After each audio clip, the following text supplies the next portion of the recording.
미래 국가산업 경쟁력의 승부처 항공산업.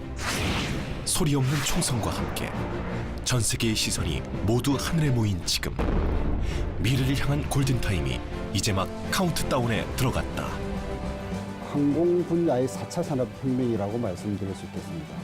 세계 시장을 같이 보고 이렇게 개발하지 않으면은 개발하기 쉽지 않습니다. 현대산업 기술력이 총집합한 항공기술. 우리 역시 세계 시장을 향해 도약할 준비를 마쳤다. 하늘을 지배하는 자, 곧 세상을 지배한다. 치열한 기술 전쟁을 앞둔 지금, 우리는 과연 어떤 모습을 보여줄 것인가?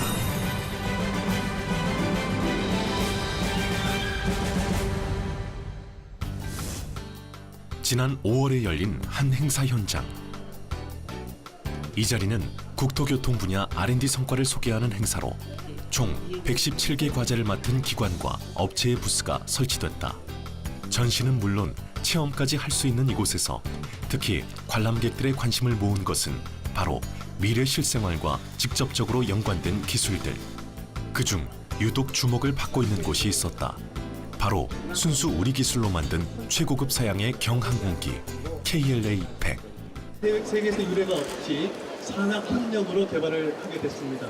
올라가 보시면 아시겠지만 굉장히 스타일리시한, 누구든지 원하시면 구매 가능한 제품이기 때문에 관심 가져주시기를 부탁드리겠습니다. 네, 저희 그 경항공기는 2인승 경항공기고요.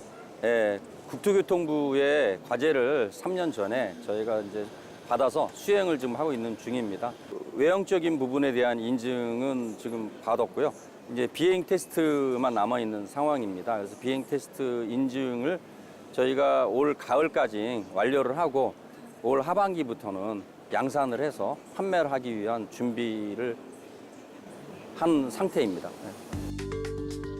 이곳은 올해 말 판매를 앞둔 2인승 스포츠급 경항공기 KLA-100의 막바지 테스트 현장. 개발이 완료된 지금 기체 안정성과 조종성을 점검하기 위해 저속 활주 테스트를 앞두고 막바지 점검에 한창인데, 가볍고 강한 복합재 구조물 기체로 만들어 진동에 강하고 회전 회복 특성을 강화해 설계된 동체. 여기에 고효율 저탄소 신형 엔진까지 장착했다. 최장 비행 시간은 무려 6시간. 비행 상황에 맞게 운항이 가능한 각종 첨단 기술을 탑재했다. 최종 비행 테스트 전에 실시되는 저속 활주 테스트. 항공기 제조 후 성능 확인을 위해서 매우 중요한 작업이다. 오늘 주로 점검할 것은 경비행기가 실제 활주로를 주행할 때의 제동 거리와 제동 능력에 대해서다. 오늘 테스트하신 건 어떤 거 테스트하시는 거예요? 초도 비행하기 전에 이제 저속 활주를 하면서 그 플라이 컨트롤, 에어론과 라다, 그다음에 엘리베이터의 효과가 어느 정도 있는지를 이제 점검하고요. 바람의 방향에 따라서 활주로의 방향을 정한 후 드디어 시동이 걸렸다. 보통 경항공기의 분류 기준은 이륙 중량 600kg, 그 이상은 경비행기, 그 이하는 초경량 비행기로 분류된다. KLA-100의 비행 능력은 시속 230km, 최대 운용 고도는 4267m라고 한다. 안정성, 제동성, 조종성은 비행에서 가장 기본적인 사항이자 중요한 부분. 이런 사항들이 오늘 테스트를 통해 확인되어야 실제 운용 한계 범위 내에 있다는 것을 증명할 수 있다. 그리고 잠시 후 주행 테스트를 지켜보던 관계자들의 눈빛이 날카롭게 변했다. 가장 중요한 확인 절차가 남았기 때문이다. 109도입니다. 138도. 네, 지금은 저희가 주행 중에 브레이크 디스크에서 발생할 수 있는 그 열에 대해서 안전한지 그거에 대한 그 브레이크 디스크 열 온도 점검을 했습니다. 110? 여기 먼저 했어요. 저기가 상관없어. 지가 370도 이내 범위는 허용 범위야. 그러니까. 자주만 기록해 놓으세요. 브레이크 제동 후 온도의 안전 범위는 약 380도. 이것은 테스트 당시 불어오던 바람 방향과 속도에 비해선 양호한 편이라고 한다. 비행 승인을 위한 긴 여정에 또 한 번의 청신호가 들어온 것이다. 예, 오늘 테스트한 결과는 실제 그 제동 거리도 충분한 범위 내에 들어왔고, 그 다음에 이 운용 한계도 저희 내구도에 만족하기 때문에, 그 요구 운용 한계에 만족하기 때문에 충분히 성능에 부합된다고 할 수 있었습니다. 그리스 신화에 나온 이카로스처럼 인간은 오랫동안 하늘을 날아오르는 꿈을 꿨다. 본능처럼 갈구해온 하늘을 향한 열망. 산업혁명 이전부터 사람들은 끝없이 비행에 도전해왔다. 그렇게 수많은 연구와 실험 끝에 인류가 하늘로 내다른 것은 1903년. 미국의 라이트 형제를 통해 실제로 하늘을 날 수 있는 비행기가 완성되었기 때문이다. 그 후 1, 2차 세계대전을 겪으면서 항공기는 질적, 양쪽으로 엄청난 발전을 하게 된다. 우리나라의 첫 비행기가 만들어진 것은 한국전쟁 이후다. 전쟁을 통해 국산 항공기의 필요성을 절실히 느낀 공군이 항공기 설계와 제작을 맡아 만들어낸 우리나라 최초의 항공기 부활호.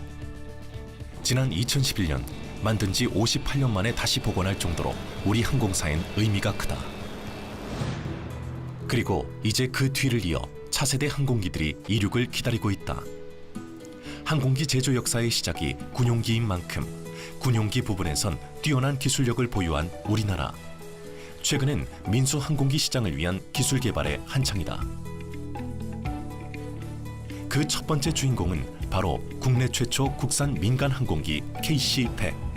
지난 2011년 초도 비행에 성공한 후 2013년 개발을 완료했다.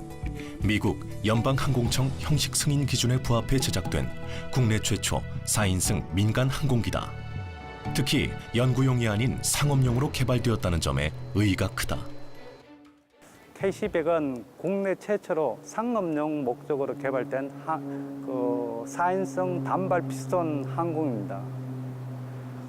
상용으로 개발됐다는 이야기는 우리나라가 이제까지 연구용 목적으로는 항공기를 많이 개발을 했습니다. 상용은 불특정 다수가 비행기를 타기 때문에 항공기 안전성이 대단히 요구됩니다. 기술 구전을 충족하게끔 된 최초의 항공기라고 보시면 됩니다.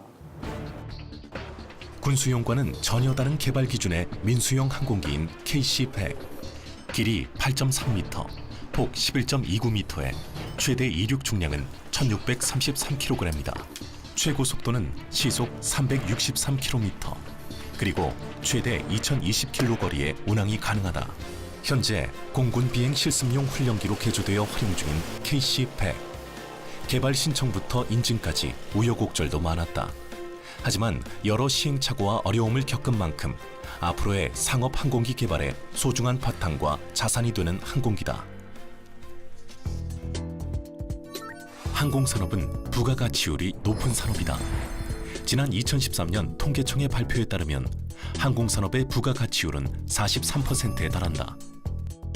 시장 규모는 2012년부터 14% 이상 큰 폭으로 증가하고 있고, 무역 수지 역시 지난 2010년 이후 계속 늘어나는 중이다.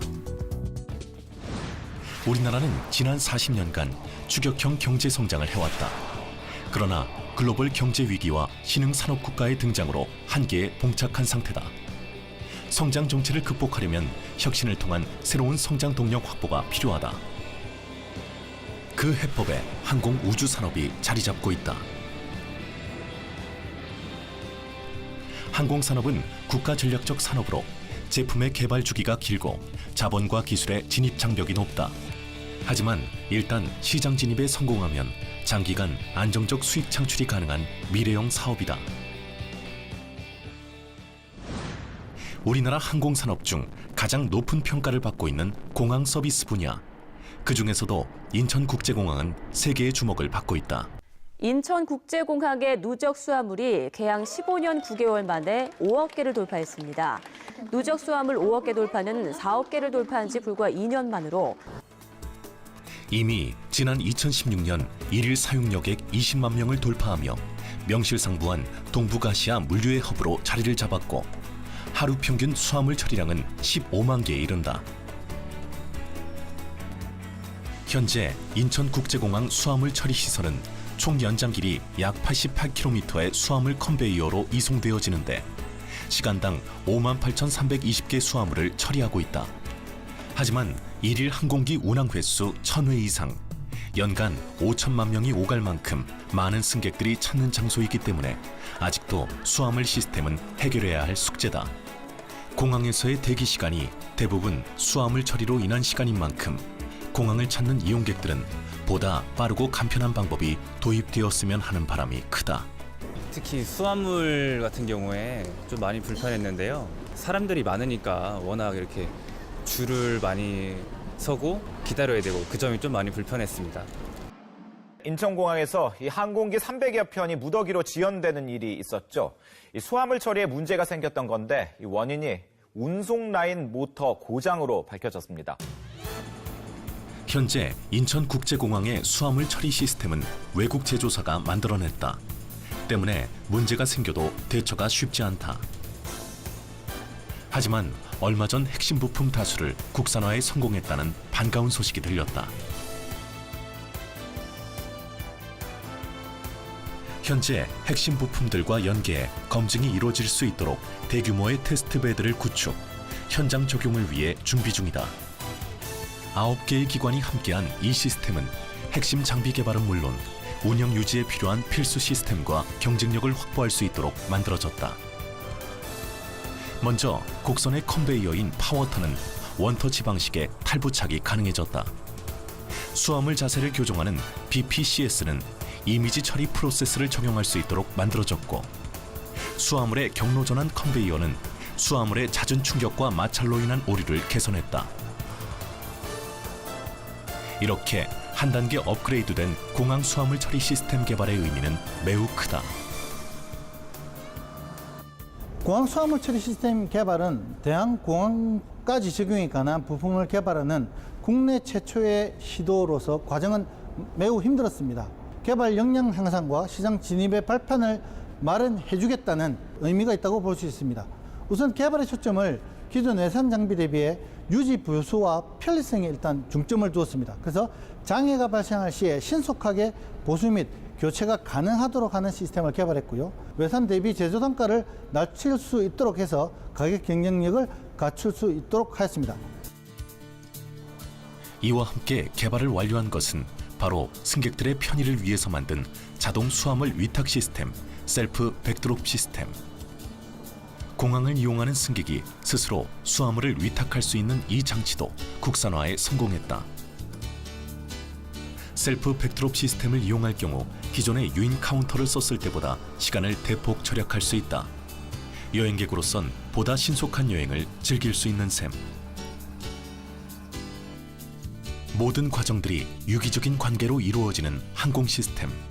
어느 것 하나 중요하지 않은 부분이 없지만 그중 안전에 관한 기술은 가장 비중이 높다.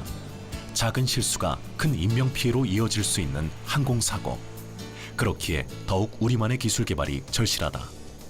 항공 안전은 여러 가지 요소들이 종합적으로 유기적으로 관계돼서 시스템을 이루는데 항공기 안전에서부터 항공기 운항, 항공기 관제, 공항 시설, 항행 안전 시설 등 여러 가지 요소들이 필요합니다.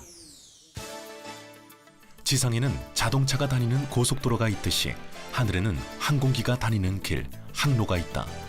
그리고 항행을 위해선 무엇보다 위치 측정 도구가 필요하다. 이를 위해 세계 항공업계는 수많은 시간과 노력을 투자해 오차없는 위치 정보 시스템을 개발해왔다.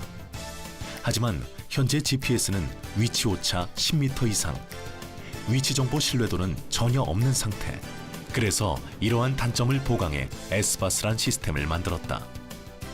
SBAS는 GPS 신호 오차를 보정하여 정지 궤도 위성을 통해 전 국토에 1m급의 정확한 위치 정보를 제공하는 초정밀 위치 기반 항법 시스템. 명실공히 항공 분야의 4차 산업혁명이라고 일컫기도 한다. 현재 운용되고 있는 방향의 비행뿐 아니라 더 다양한 경로의 운항이 가능해지는 장점을 가졌다. 항공은 물론 육상교통, 해양 등의 다른 교통수단과 정보통신 분야 등 다양한 활용이 가능하다. 특히 상용 항공기의 경우 늘어나는 항공 교통량을 해결하는 것이 큰 과제.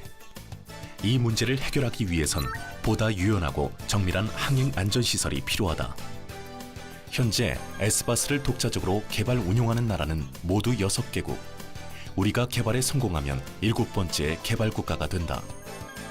유인 항공기뿐 아니라 무인 항공기 비행에도 활용이 가능한 미래 산업의 핵심 시스템이다. 항공기 연료 절감 등 항공 분야에서만 약 한 1,700억 정도의 경제적 편익이 발생을 하며 응급 구조 등 위치 기반 서비스 분야에서도 약 한 1,300억 원 정도의 경제 편익이 발생하는 등 총 한 3천억 원 이상의 경제 편익이 발생하는 것으로 보고된 바 있습니다. S바스와 함께 중요한 항공 운행 시스템은 바로 항공용 다변 측정 감지 시스템을 꼽을 수 있다. 이 시스템은 비행하는 항공기 위치 정보를 정밀 측정하여 효율적으로 항공기를 감시하는 역할을 한다. 현재 테스트 배드를 통해 기능을 검증 중이다. 네, 항공용 다변 측정 감시 시스템은 2차 감시 레이더의 그 사각지대를 해소하기 위해서 그리고 해상도를 확정하기 위해서 사용되는 장치입니다. 항공기의 정밀 위치를 추적, 확인을 할 수가 있습니다. 1980년대 초 세계 각국은 급속히 증가하는 항공교통량으로 인해 항공교통 관리에 많은 어려움을 겪었다. 그래서 기존의 항행 안전시설로는 미래의 항공교통량을 수용하기 어렵다는 판단을 하게 되는데, 이러한 이유로 만들어진 시스템 중 하나가 바로 항공용 다변 측정 감시 시스템이다. 항공 감시 정보는 조종사와 관제사에게 교통 상황을 정확하게 파악할 수 있도록 도움을 준다. 비행의 각종 방해 요인에 대한 세밀한 탐지가 가능해 항공교통이 원활하게 이루어지도록 돕기 때문이다. 그렇게 해야 흐름을 통제하고 정확한 항공기 분리 관제를 할 수 있다. 즉, 안전하고 효율적인 항공기 운영을 위해 꼭 필요한 시스템인 것이다. 비행기가 날아다니면 이제 위치든 하고, 그다음에 항공기 종류 이런 것들 하고, 그다음에 이제 뭐 또 추가적으로 얘기를 한다라고 하면은 이제 항공기가 이제 쭉 지나갔어야 되는데 그것들을 이제 저장을 했다가 다시 한번 보고 싶어야 하니까 그럼 이제 리플레이도 해보고 이런 것들을 다 할 수가 있는 거니까. 항공용 다변 측정 감시 시스템의 개발이 완료되면 앞으로 항행 안전시설의 성능 개선과 비행 안전성을 더욱 크게 개선할 수 있을 것으로 판단된다. 하지만 매우 정교하고 까다로운 작업. 그렇기에 연구팀의 어깨는 더더욱 무겁다. 그렇게 꼬박 반나절이 지난 후 야간에도 계속 이어지는 위치 추적 테스트. 차량을 항공기 대신 삼아 구석구석 공항을 누빈다. 수많은 밤을 하얗게 지새며 시스템은 그렇게 하루하루 완성되어 가고 있다. 항공기를 개발하지 않고는 항공기 관련된 엔진 또는 구성품 또는 부품 등을 개발할 수 있는 그러한 틀이 없습니다. 그래서 중요한 것은 시스템 종합이 되어지는 항공기를 개발해야 되는데 막대한 재정이 투자가 되어야 되고 투입된 그 자본이 회수되는 기간이 굉장히 깁니다. 이 모든 노력은 바로 항공기 제조를 위한 투자라고 해도 과언이 아니다. 이곳은 부산에 위치한 민간 항공업체의 테크센터. 다양한 항공 우주 사업이 진행되는 곳이다. 이곳에선 최신 항공산업과 관련된 기술 개발이 이루어지고 있다. 민항기용 항공기 부품 개발부터 무인기 및 인공위성 제작, 우주 발사체 개발에 이르기까지 다양한 항공 우주 사업이 이루어지고 있다. 민항기 완제품 개발을 위한 첫 시작은 바로 항공 부품 생산 기술. 현재 우리나라는 뛰어난 부품 개발, 제조 능력을 인정받고 있다. 민항기 부품 생산 기술 수준은 787 항공기의 동체 및 날개 주요 구조물에 대한 개발 및 생산, 시험, 인정을 할 수 있는 전 프로세스의 기술을 보유하고 있으며 에어버스 항공기인 A350, 카고도와 그리고 320 같은 항공기의 주요 구조물도 생산할 수 있으므로 국제적으로 복합재 부품 생산 기술을 경쟁력 있는 수준을 보유하고 있다고 생각합니다. 일명 꿈의 항공기라고 불리는 보잉 787 항공기. 각종 첨단 기능으로 무장한 이 항공기에 세계가 열광하고 있고 얼마 전 한국에도 도입되었다. 보잉 787 항공기는 첨단 기능뿐 아니라 친환경적인 것으로도 유명하다. 신소재인 탄소 복합재를 대거 사용, 그 효율과 내구성을 높인 것이 특징이다. 이 항공기의 동체와 날개 일부 등 핵심 부품이 바로 이곳 테크센터에서 설계 개발 제작되어 수출 중이다. 세계의 하늘을 누비고 있는 메이드 인 코리아 항공기 부품들. 탁월한 품질과 높은 안정성으로 큰 호응을 얻으며 그 영역을 끝없이 확장하고 있다.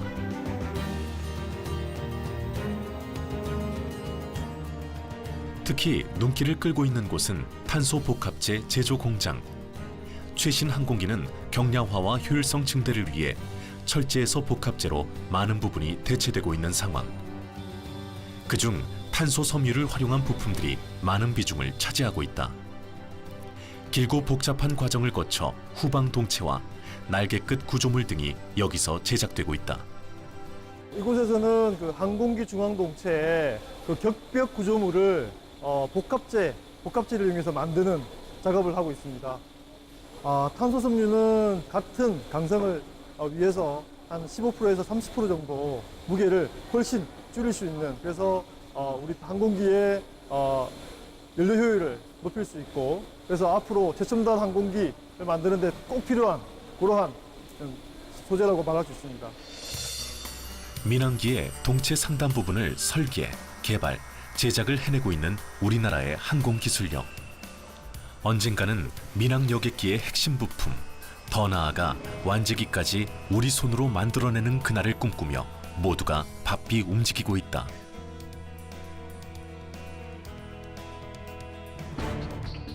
항공기 부품 중 가장 중요한 부품을 말할 때 빼놓을 수 없는 건 바로 동력장치.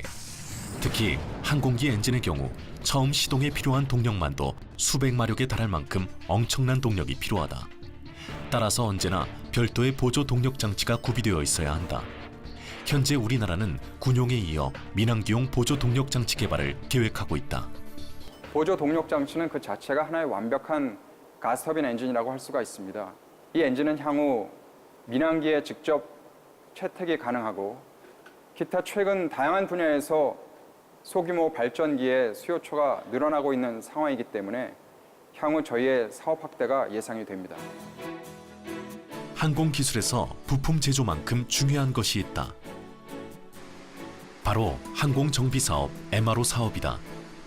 안전성이 최우선인 항공기술 사업의 수준을 가늠할 수 있는 중요한 요소. 특히 최근 항공교통량이 증가하면서 그 중요성은 더욱 부각된다. MRO 사업은 전체 지금 저희 국내 MRO 사업을 봤을 때 저희가 항공기 기준으로 보면은 모든 정비와 MRO 사업이 해외로 이렇게 다 나가고 있습니다. 그래서 그런 금액적인 부분에서 보면은 약 수천억에 달하고 이런 걸 저희 국내에서 지금 개발을 하고 시설이라든지 그런 기술력 기반이 이렇게 확충이 된다면은 미래 저희 나라 미래 성장 동력의 하나로서 가져갈 수 있을 것도 같고, 그다음에 일자리 창출에도 막대한 효과가 있을 것이라고 이렇게 생각을 하고 있습니다. 현재 국내 항공기 보유수는 세계 10위권. 항공시장은 급속도로 팽창되고 있다. 그만큼 항공정비 사업이 보다 잘 육성된다면 항공안전기술 개발은 물론 수익 창출의 효과까지 얻을 수 있는 건 당연한 결과. 하지만 대한민국의 항공정비 사업의 규모는 아직 많이 커져야 할 상태. 민항기 정비 분야에서 연간 약 8천억 원의 비용이 해외로 유출되고 있다. MRO 산업은 초기에 막대한 투자가 필요합니다. 그래서 인프라 구축에 정부에서 어느 정도 참여함으로써 초기 그 오션 블루를 좀 해결할 수가 있고요. 그다음에 이를 바탕으로 해가지고 기체 중정비에서부터 시작을 해서 부품, 엔진 정비, 인테리어 사업, 그리고 성능 개량, 개조 사업까지 확대가 가능합니다. 현재 우리나라 항공산업은 앞으로 2020년까지 G7 항공 선진국에 들어가는 것이 목표다. 이를 위해서는 항공기 개발은 물론 부가 산업의 확대가 더욱 절실하다. 미국과 유럽으로 대표되는 대형 항공업체가 시장을 독점하다시피 하고 있는 항공산업. 특히 최근 중국과 일본이 백인승 여객기의 개발에 성공, 항공 선진국 대열에 진입한 것을 보며 대한민국 항공산업계의 마음이 더욱 바빠졌다. 하지만 우리의 항공기술 산업은 아직 갈 길이 멀고도 멀다. 세계 모두가 군침을 삼키며 앞다퉈 투자를 하고 있는 미래 먹거리 항공산업. 협소한 내수 시장을 벗어나 해외 시장 선점을 위해선 다른 나라와의 경쟁은 물론 외교적인 지원까지 필요한 실정이다.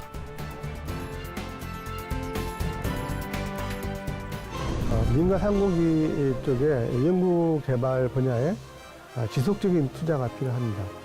특히 항공 분야에 우수한 인력을 양성하고 국가출연연구소의 연구 개발 인력과 대형 시험 평가 시설을 확충해서 세계 항공 선진국가의 기술 격차를 줄여나가야 한다고 생각합니다. 우리나라는 IT 강국입니다. IT 강국임에도 불구하고 이러한 시스템들을 국산화를 개발하지 못한다면 계속적으로 항공산업에 있어서 해외 업체에 종속될 수밖에 없는 상황입니다. 이런 종속성을 탈피하기 위해서는 국산화 개발이 시급합니다. 모든 길은 로마로 통한다는 말이 있다. 이처럼 교통 기반 시설 투자를 중시한 로마 제국은 600년 이상 세계를 지배했다. 지금 미래의 산업 지도는 하늘에 펼쳐져 있다. 스마트 대한민국, 미래 세계 하늘길의 중심에 한 걸음 더 다가서 있기를 소망해 본다.